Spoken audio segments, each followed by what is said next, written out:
बिस्मिल्लाहिर रहमानिर रहीम। আমি মহান রাব্বুল পাক আলামিনের নামে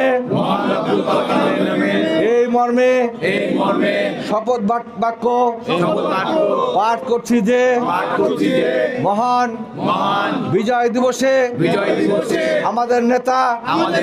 শহীদ রাষ্ট্রপতি জিয়াউর রহমানের সেই আদর্শকে বাস্তবায়ন করার জন্য আমাদের আপসী নেত্রী দেশ নেত্রী বেগম খালেদা জিয়ার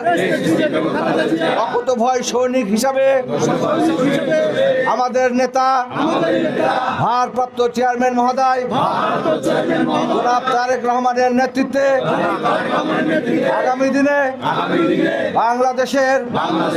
গণতন্ত্র বিচার ব্যবস্থা মানুষের মৌলিক অধিকার আগামী দিনের বাংলাদেশ গড়ার অঙ্গীকার রাষ্ট্র মেরামতের 31 দফা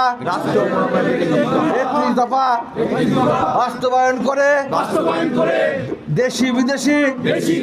যে কোনো ষড়যন্ত্রকে নস্যাৎ করার জন্য অকুতোভয় সৈনিক হিসাবে জাতীয়তাবাদী শক্তি এবং ইসলামী মূল্যবোধ সহ সকল জাতি ধর্ম ভেদে সবার মধ্যে ভেদাভেদ ভুলে গিয়ে আবারও এই বিজয় দিবসের সকল আমাদের যে স্পৃহা সেই স্পৃহাতে দেশের দেশপ্রেমে বলিয়ান হয়ে আমরা নস্যাৎ করে দেব ইনশাআল্লাহ। আমিন।